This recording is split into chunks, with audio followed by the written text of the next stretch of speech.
You ready to do this, man? Hey, Are you ready to do this? Questlove from the roots. Are you ready to do this? Questlove from the roots. Nardwuar. Nardwuar. Nardwuar. Nardwuar.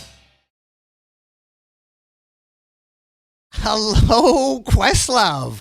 Welcome to Vancouver. I've been waiting for this because unless you bring back Billie Holiday and John Coltrane and Prince and other people have passed from the dead, I can't imagine how you're going to get me this time. Who are you? My name is Questlove of the Roots. Questlove, welcome to Vancouver, British Columbia, Canada, the Jazz Fest. I appreciate you welcoming me back. I feel like I deserve a special jacket. You know, like Saturday Night Live has a special 5 times jacket. This is our 4th time together. Yeah, you should have a 4th time jacket. Well, actually, right off the bat, I have a gift for you, Questlove. An original 1969 Dick Gregory poster. You started already. This is awesome. Oh my God, yo. What's the importance of this poster on Dick Gregory? You love Dick Gregory. Yes, I do. All right, let me show everyone that we're, for those that don't know, Dick Gregory was a comedian that used his comedy for activists during the Civil Rights era. And then somehow in the 70s still did comedy, but did more health-related kind of activism because not many in the black community were aware about how to properly care and help themselves. So, however, these are one of his. This is one of his posters from his era. I would assume that this is probably late 60s. 1969. Yes, this is... After he ran for president. I did not know he ran for president. Really? Okay. He ran for president? I did not know that Dick Gregory ran for president. Oh, boy. And you are Questlove of the... Roots. And Questlove, I also got a gift. Actually, he's not here right now. You can put that down right there. A sealed... I don't want to put this down. I want to preserve it. I'm going to put this in. Wait, is this... That's for you. Okay, I was just going to say. And this also is for Black Thought, a sealed Parliament 8-track. Because don't forget Black Thought. Yes, we won't forget Black Thought. I specifically... I can't wait for you to interview him so that he can. I don't think he has a clue. He knows of you, but he doesn't know how you roll. But for me, the 8-track, this is the staple of my existence. And you love the logo too. Yes, I 70s bands are. I mean, you had to have a powerful logo in order to thrive in the 70s, and Parliament had one of the best. This is the clones of Dr. Funkenstein. Sealed. A sealed clones of Dr. Funkenstein with notable samples on it, of course. Everyone knows Do That Stuff, which, I mean, has been sampled a billions of times, most notably like Nice and Smooth, Funky for You. But also, I think we used Funkin' for Fun. It's all right. This is also what's weird about 8-track tape players is that they would take the songs out of order. So simply because you had to have the right amount of time on each side. So if you were a conceptualizer trying to figure out, trying to balance an album, the 8-track format was the worst thing in the world for you to do. I think the only person that truly stuck to the true format of an 8-track tape was Stevie Wonder's Songs in the Key of Life. But, on 8-track, your last song might be first. Your first song might be the middle, like... Yeah, Funkin' for Fun is the last thing on side 4, which is hilarious. We use that for Common's Cold Blooded on like Water for Chocolate. And that's a gift for Black Thought. You're going to give it to him momentarily. Well, I thought he would be here, so that's for him. He will be here. I might steal this from him, so I'm going to give this back to you so you can give this to him. Okay, maybe you can hold on to it. Yeah, okay, I will take it back just in case. And I was wondering, Questlove, the Watts Prophets rapping in 1971. Could you explain rapping in a white world? Yes, the Watts Prophets, kind of a counterpart to the Last Poets. Hip hop culture has always been here. Not just when you start rapping, party rocking a crowd, but pretty much there have been a lot of these types of records. What about the Word rapping in 71? I believe is this the album with Rappin' Black.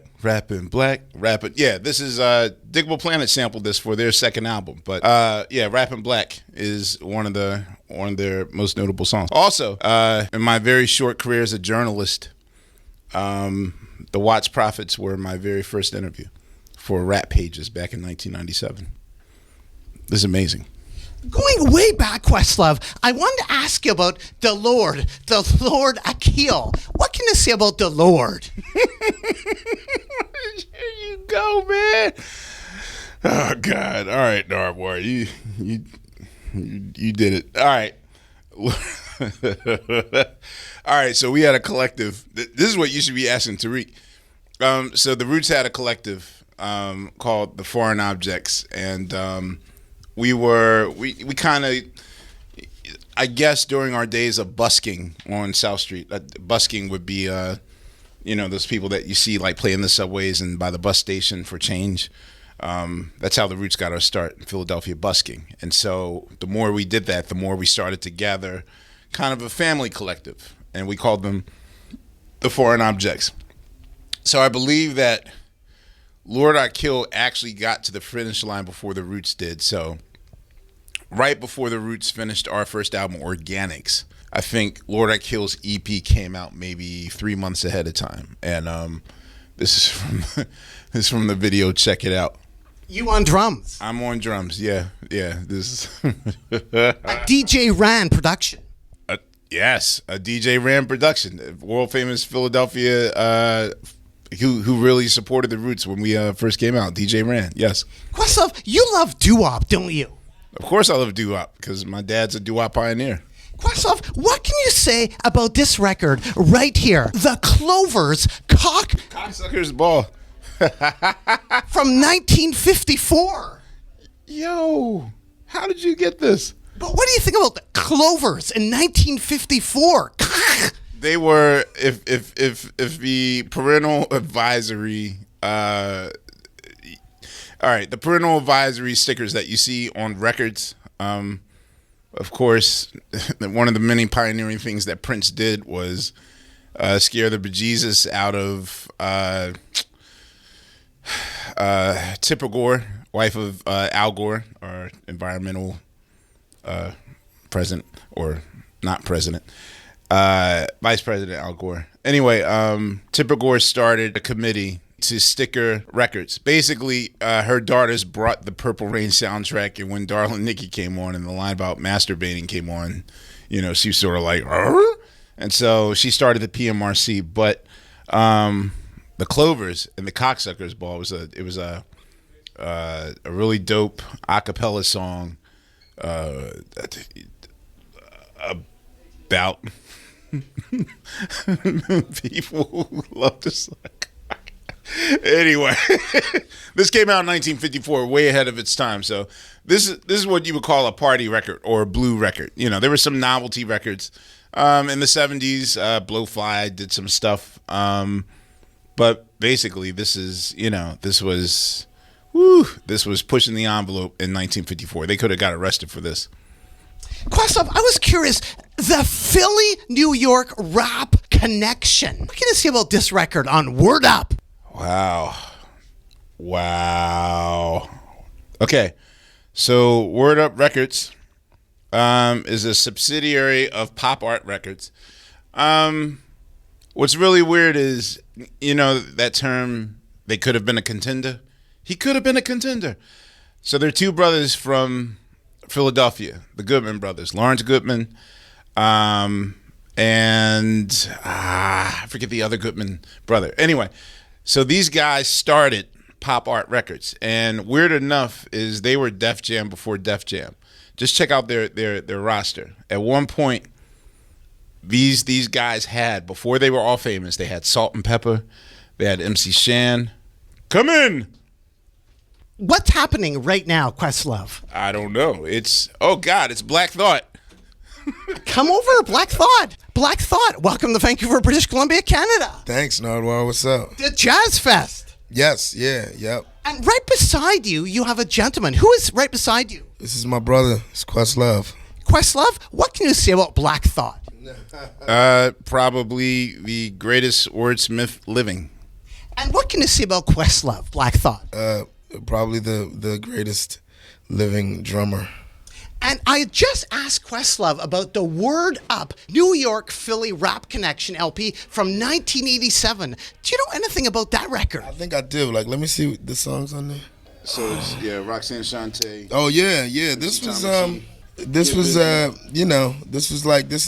early Philadelphia, New York sort of hip hop. A lot of iconic or a lot of artists who went on to sort of become iconic New York legends began as being associated with the Philly label, with these guys who had a label called Pop Art in Philly. So basically, Lawrence Goodman started the Def Jam before Def Jam started, like Salt and Pepper, Marley Marl, Roxanne Shante, Biz Markie, MC Shan, Cool C, 3 Times Dope, Jazzy Jeff and the Fresh Prince. Yeah. So basically, the Goodman brothers started Word Up Records and Pop Art Records, and really could have had a hold. They were the first to also get a major distribution before Def Jam. They were on Jive Records, so they could have been a contender. And I also wanted to ask you guys about Ice Cream Tea. What can I say about Ice Cream Tea? Yo, she's a Philly legend, Ice Cream Tea was, she was our MC Light, I guess.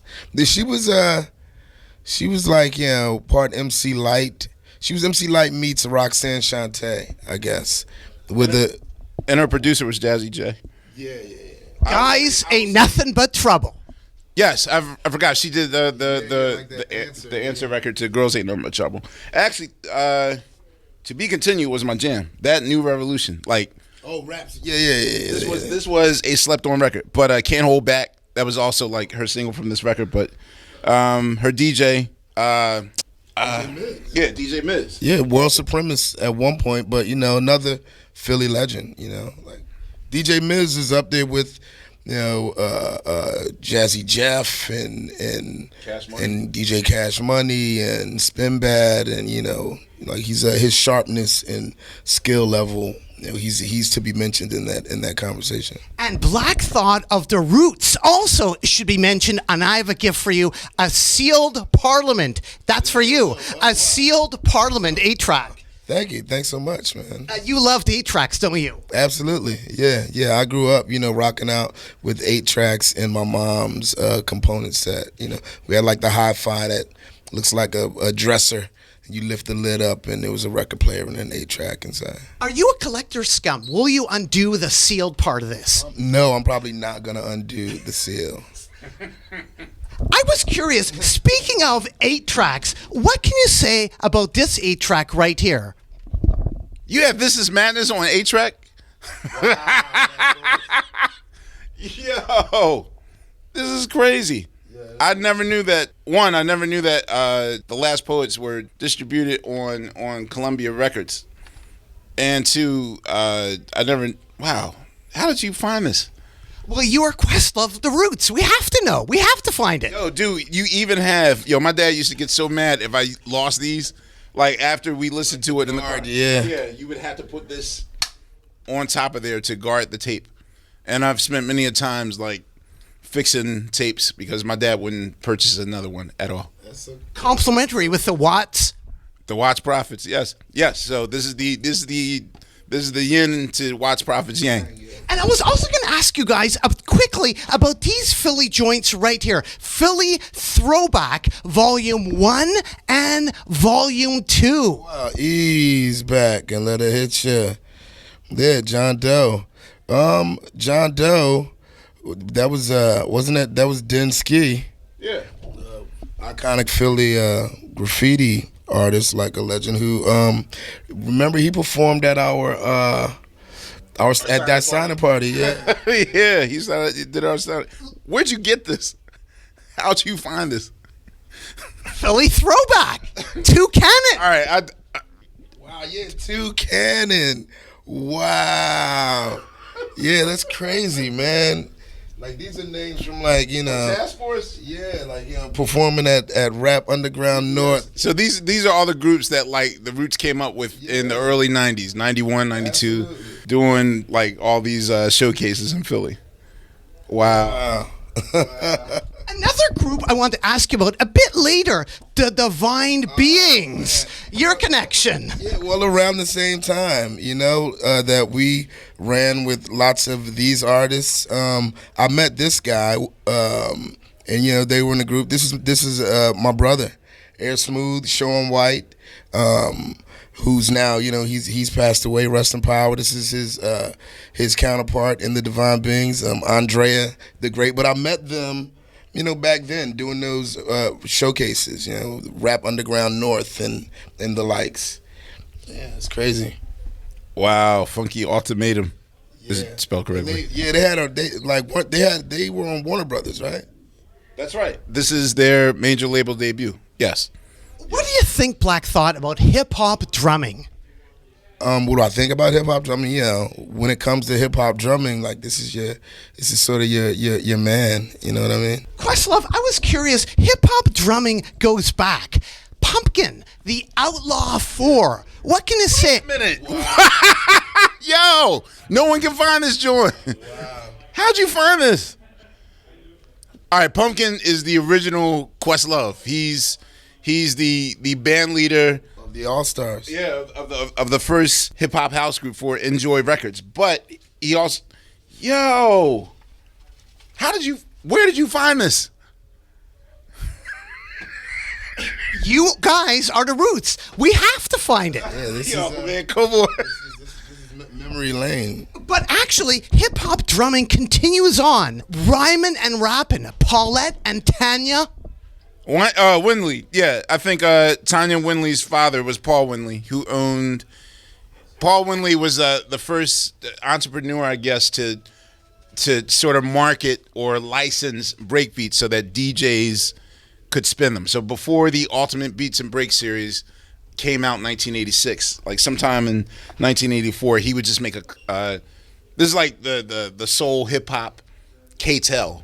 The original K-Tel records for But that record actually is around the same time of King Tim. It could be one of the first rap records ever. Yeah, I think Diamond D sampled this on the very beginning of Best Kept Secret, that siren that you hear at the beginning. Oh, wow. Yes, this is from that record. Wow. And you have a 12-inch. That's crazy because no one can find the 12-inch, only on the compilation album. Hip-hop drumming. Yes. Oh, and the Harlem Underground Band, which for a brief second, George Benson was a part of that. Yes. The infamous Smoking Chiba Chiba break. Hey, bro, what's happening, brother? And I was curious, what do you guys think about these records right here that we have? Akeem the Dream. Akeem the Dream. Akeem Olajuwon made a rap record? Yep, 27 words. That's crazy. Wait a minute. When? Ooh, with the Etonics on the back. That is crazy. What happened to the Etonic sneakers? Look, what do you think about sports figures like Allen Iverson doing records? Some sports figures, were better than others. Iverson, he had some bars. I believe. Didn't the NBA make him stop making this record? Yeah. This never came out. This has to stop. But there was Shaq, there was Kobe. Who I was on records with both those guys. And also, there are the White Boys. What can you say about the White Boys? Wow. I remember the single that Lady B used to play in Philly, but they were hardcore, is it not? Before Third Base, this was like the group that was like, we're going to differentiate ourselves and not be a cartoon rap group. So I guess the pushback from License to Ill selling 12 million spawned off a bunch of... Yeah, this is the White Boys with the trickle down. Did you ever play with them? I did. I don't know. Did we play with them and we don't know? I feel like maybe we did. Well, I'm reading the credits right now. Well, speaking of records, what do you think, Questlove, about interview records like Angela Davis as an interview record? Okay, you really got me now because I never knew this album came out. Do you have many interview records? Have you done a Roots interview record? I don't know. I mean, I feel like it's a loaded question. You tell me. No, we have not done them. I collect them, but I have not done them. But I never knew this existed. Whoa, you did your homework, man. Well, you guys are the Roots. We have to. And I was curious. This record right here, winding up here with Questlove and Black Thought of the Roots, you have an autographed copy of that. Believe it. All right. Every word is true. Yeah, all right, you called me. I got this record, man. And an autographed copy. This is your autograph? No, you have an autographed copy. Yes. I was going to say, yeah, I have an autographed copy of Mr. T's Commandments. I hate to say. He performed this on Soul Train. Now, what I find is fascinating is pull out the insert, and what do you see on the insert? If you pull out the insert right there, what do you see? I've highlighted. Ice-T wrote this rhyme? Back when he was Ice-T EA. And who did the turntables? Of course, Africa Islam. Islam was rocking the jam. Whoa. So you could get it signed by Ice-T. That is crazy. And I'm sure there's other... Wait, Andre Crouch is on this record? All right, yeah, I'm certain if I go... And Questlove, I have a gift for you, because you love the kids' books, don't you? Like an E.T., a Gremlin book, don't you? Yes, I collect many pop culture items, and I'm dying to see what you... And you, from Philly, I have something for you, a sealed Rocky record. Wait, where did this come from? Kid stuff. You have like an E.T. and a Gremlins record, and now you have a Rocky. So this is Rocky 3 told in kid story form? Yo, man. Dude, man, come on. This is some cool stuff, man. From Philly. Yeah. Did you see T around Philly? I mean, yeah, when they were filming Rocky 3, yeah. I have not. I've seen Rocky 2 being filmed. Yo, this is crazy. And winding up here, I wanted to ask you guys about right here, DJ Cheese, word of mouth. Do you know anything about DJ Cheese? See, if you're pulling up the skills story, what I'm thinking is DJ Cheese, I'm hearing that DJ Cheese was the original DJ on Run DMC's Here We Go. That Jam Master Jay was late. And thus, them rhyming with the DJ Cheese. Oh, wow. Give him a shout out. Like Jay was late or caught a flat to that gig or whatever, so DJ Cheese just went back and forth. And I also think that DJ Cheese is the guy that battled Jazzy Jeff in the very first World Supremacy DMC battle, I believe. But I know that DJ Cheese is a pioneering DJ. And he did turntables for Z3 MCs from Baltimore, 1985. I have not. Wow. Dude. You got me, man. You know your stuff. This is overkill. Yeah. You got me. And winding up here, Roots, I was curious, lastly here, what do you think about the tradition of The Tonight Show? The records put out by Doc and... Kevin Eubanks. This has a sample on it. Okay. I just recently found out one of these Doc Severinsen's records is Wu Gambino's from the Wu-Tang Clan. Doc Severinsen has about 5 samples on his in his collection. So a lot of people will think that you're getting corny Doc Severinsen, but no, he had like mad. This was his disco period. I think this came out in like 77. This is actually a good record. There's like some Camp Lo samples on this joint. I've not heard the Kevin Eubanks. This is during his Tonight period or pre-Tonight, 89, before he was the band leader. So this means I have to come up with a record, right? Like for my Tonight Show. Yeah, what do you think about those records, Black Thought? I mean, I haven't heard them, but it's it was crazy. It's super interesting to hear that. Have you met these guys? Yeah. Both of them have sat in with us during our reign on the Tonight Show. Yeah, there's been an official passing of the baton. So you have some covers to do. Yes. I'll have Tariq style me for mine because he's rocking the Jabos here. You know, Paganos. Paganos. The cheesesteak place. Now you just throwing out. We got cheesesteak in there too.